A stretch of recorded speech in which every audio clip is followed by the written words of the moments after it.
Berikut adalah 5 fakta mengenai penghancuran Ka'bah. 1. Kehancuran Ka'bah menjadi tanda-tanda terakhir mendekati hari kiamat. Kehancuran tersebut dilakukan oleh suatu bangsa tertentu agar umat Islam tidak dapat lagi menunaikan ibadah haji. Ketika ibadah haji tidak lagi dapat ditunaikan, keadaan itulah yang menjadi salah satu tanda dekatnya hari kiamat. Rasulullah pernah bersabda dalam suatu hadits yang diriwayatkan dari Abu Sa'id Al-Khudri, yang artinya, hari kiamat tidak akan terjadi sebelum Ka'bah ini tidak lagi didatangi orang untuk menunaikan ibadah haji. Hadis riwayat Hakim dan Abu Ya'la. 2. Pelaku kehancuran Ka'bah akan dilakukan oleh Su'as-Suwaikatain, seorang pemimpin dari bangsa Habasyah. Menurut hadits yang diriwayatkan dari Abu Hurairah, Su'as-Suwaikatain akan merobohkan Baitullah Ka'bah. 3. Ciri-ciri Su'as-Suwaikatain. Rasulullah pernah menyebutkan ciri-ciri dari kelompok yang akan menghancurkan Ka'bah. Pemimpinnya berkulit hitam, berlangkah lebar, bagian ubun-ubunnya tidak berambut, ada kebengkokan pada bagian tangannya, dan kedua pahanya saling berjauhan. Su'as-Suwaikatain juga memiliki betis yang kecil, sehingga ia dijuluki dengan Suwaikatain atau pemilik dua buah betis yang kecil. 4. Metode penghancuran. Su'as-Suwaikatain akan menghancurkan Ka'bah dengan merampas perhiasan, melepas kain penutup kiswah dan merusaknya menggunakan cangkul dan sekop. Hadits menyebutkan bahwa ia akan menghantam Ka'bah dengan cangkul dan sekopnya.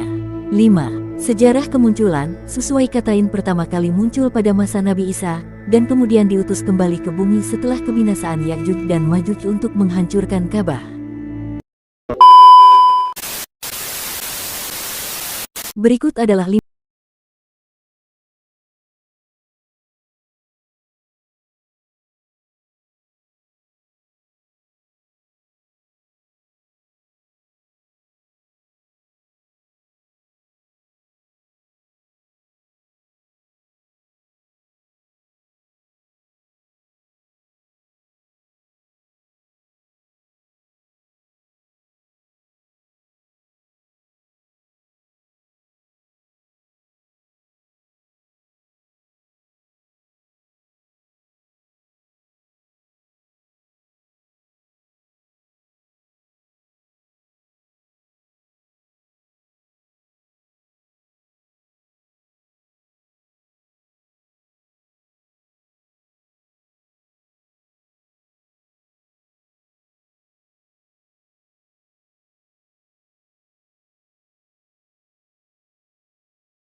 lalu aku didatangkan dan diberi pakaian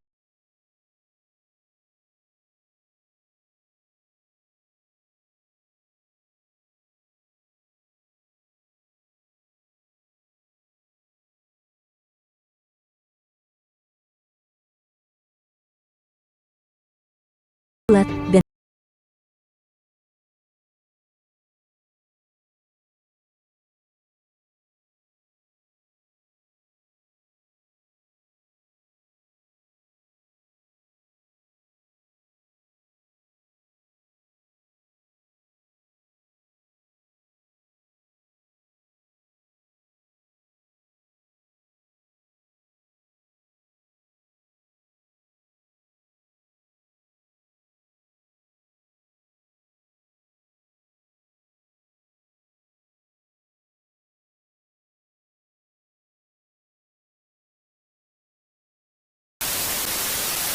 Berikut adalah 5 fakta mengenai pengusiran Nabi Adam dari surga.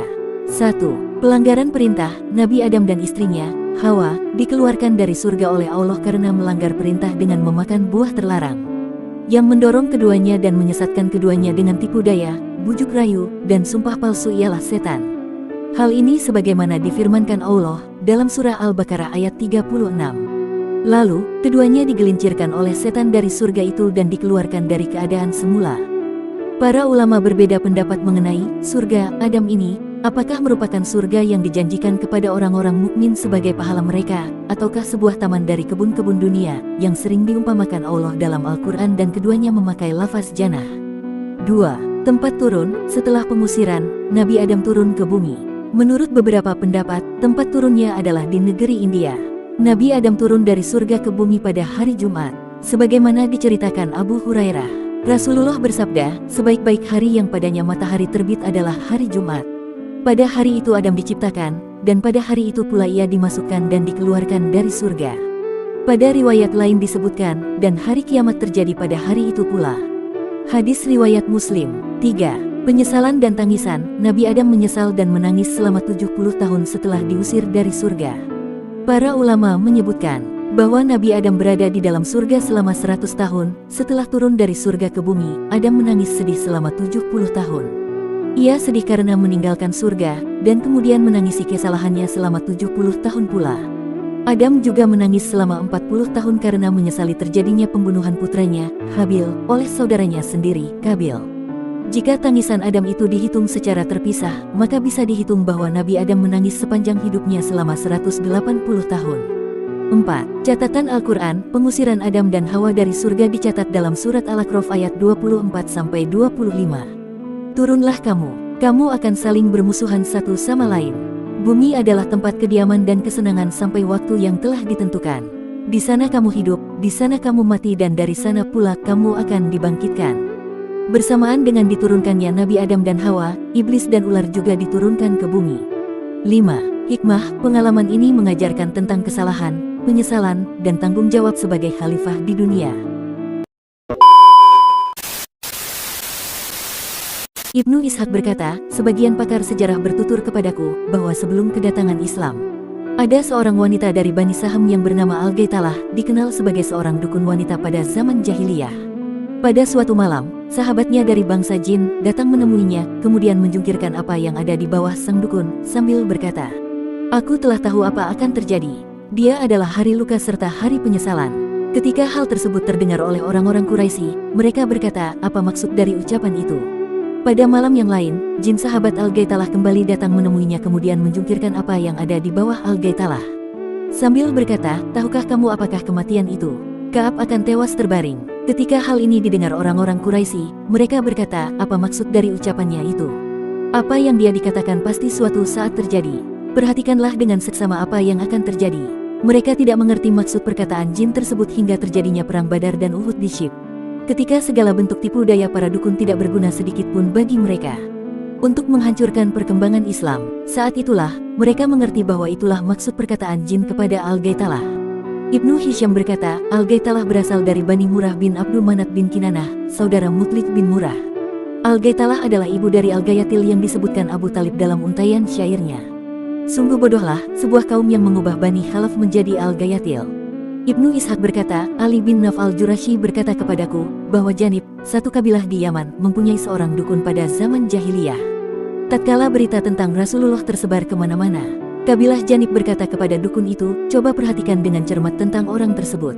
Mereka berkumpul di lereng gunung, guna menunggu dukun tersebut. Ketika matahari terbit, dukun tersebut turun kepada mereka, kemudian berdiri dengan bersandar kepada busur panahnya. Ia angkat kepalanya ke langit dalam waktu yang lama sekali. Kemudian ia melompat dan berkata, "Wahai manusia, sesungguhnya Allah telah memuliakan dan memilih Muhammad serta mensucikan hati dan isi perutnya. Namun ia tak lama tinggal di tengah-tengah kalian." Setelah itu, si dukun naik kembali ke gunung tempat dia semula. Utsman bin Affan berkata, ketika Umar bin Khattab radhiyallahu anhu sedang duduk bersama sahabat-sahabatnya di Masjid Rasulullah, tiba-tiba datanglah orang Arab, kemudian masuk ke dalam masjid karena ingin bertemu dengan Umar bin Khattab. Saat Umar bin Khattab melihat kedatangan orang itu, ia berkata, sungguh orang ini ada padanya kesyirikan, dan dia tidak akan berpisah dengannya. Orang tadi mengucapkan salam kepada Umar bin Khattab, lalu duduk. Umar bin Khattab berkata, apakah engkau telah memeluk agama Islam? Orang tadi menjawab, ya, wahai Amirul Mukminin. Umar bin Khattab melanjutkan, apakah pada zaman jahiliyah engkau pernah menjadi seorang dukun? Orang tersebut berkata, Maha Suci Allah, wahai Amirul Mukminin, bagaimana kau bisa tahu? Umar bin Khattab berkata, ya Allah, ampunilah orang ini. Sesungguhnya pada zaman jahiliyah kami lebih buruk dari itu. Kami menyembah berhala, dan memeluk agama berhala, hingga pada akhirnya Allah memuliakan kami dengan Rasul-Nya dan dengan agama Islam. Orang itu berkata, benar apa yang kau katakan, wahai Amirul Mukminin, pada zaman jahiliyah aku adalah seorang dukun. Umar bin Khattab berkata, tolong jelaskan kepadaku hal apa yang paling menakjubkan yang dibawa oleh jin sahabatmu. Orang itu berkata, sebulan atau kurang sebelum Islam datang, ia mendatangi aku seraya berkata, tidakkah engkau perhatikan para jin yang diam 1000 bahasa, yang dilanda putus asa dari agamanya, dan kepergiannya pada unta muda bersama dengan alas pelananya. Ibnu Hisham berkata, perkataan tersebut adalah sebuah sajak dan bukan untaian syair. Abdullah bin Ka'ab berkata, kemudian Umar bin Khattab berkata kepada orang-orang, "Demi Allah, pada zaman jahiliyah aku pernah berada di sisi sebuah patung bersama beberapa orang dari Quraisy. Salah seorang Arab telah menyembelih sapi betina sebagai sesembahan untuk patung tersebut. Kami menunggu ia memberi bagian untuknya dari lembu betina yang ia sembelih. Tiba-tiba terdengar suara dari perut lembu betina itu, dan aku tidak mendengar suara yang lebih keras daripada suara tersebut. Peristiwa ini terjadi 1 bulan atau kurang sebelum Islam datang. Suara itu adalah, hai Zarih unta yang disembelih, persoalan akan menjadi lurus, dan orang akan meneriakkan la ilaha illallah." Sebagian ahli syair membacakan syair berikut kepadaku. Aku tertegun dengan jin dan kebingungannya, dan ikatannya pada unta dengan pelananya. Ia bergerak ke Mekah untuk mencari petunjuk. Jin yang beriman tidak sama dengan kotorannya. Ibnu Ishaq berkata, inilah kabar yang kami ketahui mengenai para dukun dari kalangan orang-orang Arab.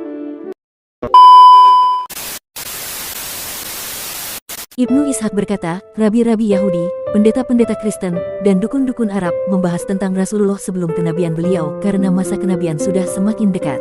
Mereka pun memprediksikan Nabi Muhammad sebagai seorang nabi, sebab mereka dapatkan ciri-ciri beliau dan ciri zamannya dalam kitab-kitab mereka, dan sesuai dengan wasiat nabi-nabi mereka dalam kitab itu.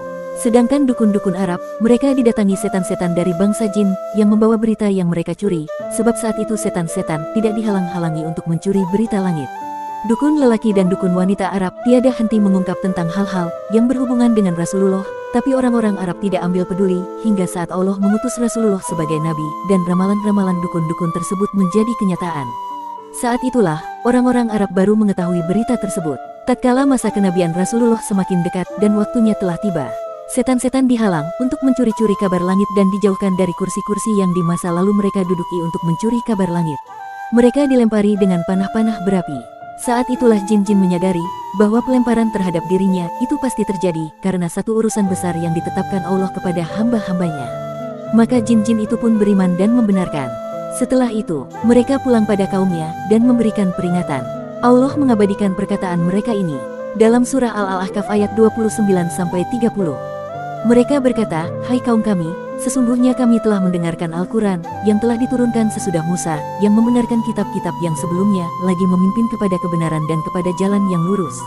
Ibnu Ishaq berkata, Yakub bin Utbah bin Al-Mughirah bin Al-Akhnas bercerita kepadaku bahwa ia diberitahu bahwa orang Arab yang pertama kali khawatir tertimpa lemparan bintang-bintang saat dilemparkannya adalah perkampungan Sakif. Mereka datang kepada seseorang yang bernama Amr bin Umayyah yang berasal dari Bani Ilaj. Ia adalah orang Arab yang pintar dan ramalannya selalu tepat. Mereka berkata kepada Amir, wahai Amir, tidakkah engkau melihat bintang-bintang yang jatuh dari langit? Amr bin Umayyah menjawab, benar, aku telah melihatnya. Maka perhatikanlah bintang-bintang itu, jika yang jatuh adalah bintang-bintang yang biasa dipakai sebagai penunjuk jalan dan untuk mengenali musim, maka ketahuilah demi Allah, ia adalah kebinasaan dunia dan kehancuran makhluk yang ada di dalamnya. Namun jika bukan, dan ia tetap berada di tempatnya semula, maka yang demikian itu adalah sesuatu yang Allah kehendaki untuk makhluknya. Ibnu Ishaq berkata, pada saat Rasulullah berumur 25 tahun, orang-orang Quraisy sepakat untuk memperbaharui pembangunan Ka'bah. Mereka ingin memberi atap pada Ka'bah, tapi mereka khawatir jangan-jangan hal tersebut malah meruntuhkannya. Akar masalahnya adalah karena adanya beberapa orang telah mencuri harta kekayaan yang ada di dalam Ka'bah. Padahal harta tersebut disimpan di sebuah sumur di dalam Ka'bah. Barang berharga tersebut ditemukan di rumah Duwaik, mantan budak Bani Mulaih bin Amr bin Khuza'ah. Ibnu Hisham berkata, kemudian orang-orang Quraisy memenggal tangan Duwaik. Ibnu Ishaq berkata, orang-orang Quraisy menuduh bahwa orang-orang yang mencuri harta dari Ka'bah itu dengan sengaja meletakkan hasil curiannya di rumah Duwaik. Ketika itu, laut melemparkan perahu milik salah seorang pedagang Romawi ke Jeddah. Perahu tersebut pecah berkeping. Orang-orang Quraisy mengambil kayu-kayunya dan menyiapkannya sebagai atap Ka'bah. Di kota Mekah, saat itu ada seorang tukang kayu yang berasal dari Mesir Kipti.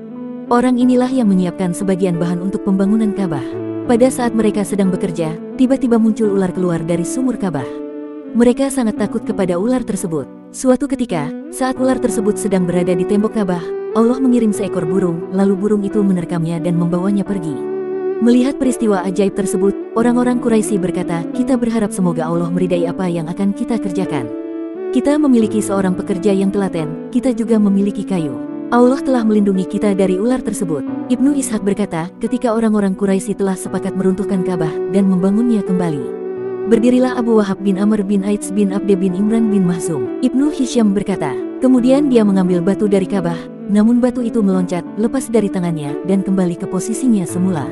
Abu Wahab berkata, wahai orang-orang Quraisy, untuk pembangunan Ka'bah ini, janganlah kalian menggunakan uang kecuali uang yang halal.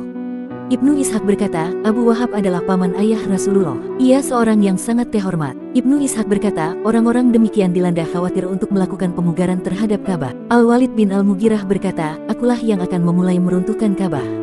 Kemudian ia mengambil kapak, dan berdiri di depan Ka'bah, sambil berkata, ya Allah, kami tidak keluar dari agamamu, kami tidak menginginkan selain kebaikan. Malam itu, dengan cemas orang-orang menunggu apa yang akan terjadi pada mereka. Mereka berkata, kita tunggu saja apa yang akan terjadi. Jika Al-Walid terkena sesuatu, kita tidak akan meruntuhkan sedikit pun dari Ka'bah, kemudian kita kembalikan ia sebagaimana bentuknya semula. Jika tidak terjadi apa-apa pada dirinya, berarti Allah meridai dan kita lanjutkan meruntuhkannya.